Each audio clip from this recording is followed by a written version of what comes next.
The Unexpected Symphony, a tale of musical mortification. It was, by all accounts, a perfectly ordinary Tuesday afternoon at the Springfield Symphony Orchestra. The hall gleamed with its usual polish. The red velvet seats sat in their familiar rows, and Margaret Buttersworth, first chair cellist for 23 years, was preparing for the most embarrassing moment of her professional career. She hadn't meant for it to happen, of course. No one ever plans these things, but her pre-performance lunch choice, a seemingly innocent bean burrito from George's food truck, was about to transform into an impromptu addition to Beethoven's Fifth Symphony. Margaret had felt the rumblings starting during the second movement. At first, she tried to convince herself it was just nervous energy, the same butterflies she'd felt thousands of times before. But these weren't butterflies. These were angry hornets armed with tiny jackhammers, and they were demanding an exit strategy. The pressure built as the orchestra approached the famous da-da-da-dum portion. Margaret's bow moved across the strings with practiced precision, but her focus was increasingly divided between her sheet music and her internal barometer of doom. The conductor, Maestro Giuseppe Romano, was known for his dramatic interpretations, and today he was really feeling it. His arms flew through the air like an Italian man arguing about pizza toppings. Then it happened. Just as the timpani reached their thunderous crescendo, Margaret's personal percussion section decided to join the performance. What emerged was not the delicate whisper she had hoped for, but rather a resonant bass note that could have given the tuba section a run for their money. The acoustic perfection of Symphony Hall, designed to carry the softest pianissimo to the furthest balcony, now worked against her. The unexpected solo bounced off the domed ceiling and ricocheted through the concert hall with the enthusiasm of a pinball machine on steroids. Time seemed to stop. In that frozen moment, Margaret observed several things. The elderly gentleman in the front row, who had been dozing peacefully, was now wide awake, looking around with the alertness of a meerkat on espresso. The second violinist, Sarah Chen, was biting her lips so hard it might require medical attention. Maestro Romano's left eyebrow had achieved a height previously thought impossible by anatomical standards. The next few seconds were crucial. In Margaret's 23 years of professional orchestra experience, she had learned that the show must go on. So she did what any self-respecting musician would do. She shot a deadly glare at the third chair bassist, Gerald, who had a reputation for dietary indiscretion. Gerald, to his credit, immediately turned a shade of red that matched the velvet curtains and began studying his sheet music with unprecedented intensity. The subtle shift of blame was complete.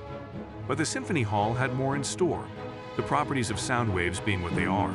Margaret's contribution continued its journey through the space, creating what musicologists would later debate was either a perfect harmonic seventh or the death rattle of professional dignity. The younger members of the orchestra cracked first. The flautist's shoulders began to shake in silent laughter. The second chair violinist missed a note, then another. The percussion section, usually the stoic backbone of the orchestra, was clearly struggling to maintain composure. Maestro Romano, ever the professional, kept conducting. But his usual flowing movements had become somewhat stiff, as if he were trying to conduct through rigor mortis. His face was a masterpiece of controlled chaos. One part determination to complete the symphony, two parts desperate prayer that no encore performance would follow. The audience, bless them, seemed divided in their reaction. The music aficionados in the crowd appeared to be wrestling with whether this was some avant-garde interpretation they should pretend to understand. Several were nodding thoughtfully, as if Margaret's addition was a bold artistic choice, commenting on the human condition. The remainder of the symphony passed in what felt like both an eternity and a split second. Margaret played each note perfectly, her muscle memory taking over while her mind cataloged every life decision that had led to this moment. The bean burrito, naturally, ranked high on her list of regrets. As the final notes faded away, there was a moment of profound silence. Then, surprisingly, thunderous applause. Perhaps the audience thought the unexpected sound effect had been intentional, a daring contemporary reinterpretation of a classical masterpiece. Or maybe they were just being polite. Margaret would never know for sure. The aftermath was both better and worse than expected. The local music critics review the next day praised the orchestra's groundbreaking performance that quite literally resonated with the audience. A young composition student from the conservatory even approached Margaret afterward to ask about the innovative techniques she'd employed.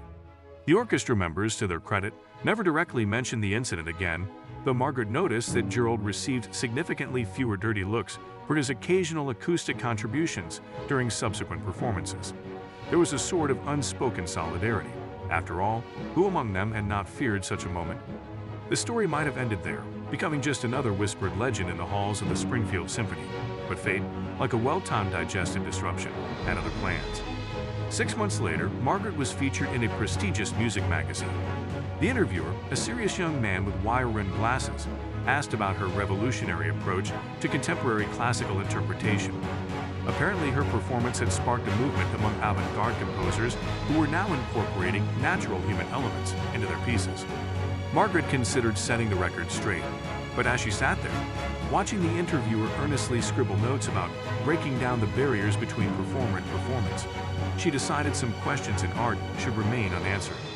These days, Margaret still plays first chair cello for the Springfield Symphony Orchestra.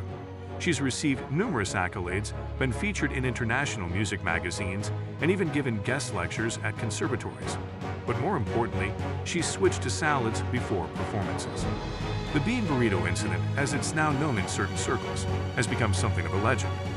Music students debate its meaning, critics cite it as a turning point in modern classical performance, and audience members occasionally claim to have been there for the famous night. Gerald, the bassist, still maintains his innocence, though he now keeps a straight face when telling the story.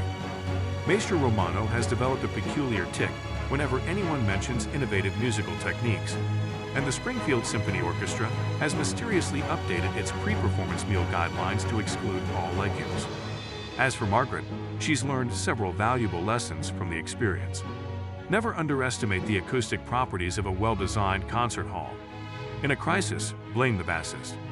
Sometimes the most memorable performances come from the heart or slightly lower. Mexican food and classical music, while both wonderful independently, should maintain a respectful distance. The story serves as a reminder that even in the most formal settings, we're all human. Sometimes our bodies have their own artistic vision, one that doesn't align with our carefully planned performances. And sometimes, just sometimes, what we think is our most mortifying moment might actually be our most memorable contribution to the arts. Margaret still plays Beethoven's Fifth, though now with a slightly different appreciation for its dramatic moments.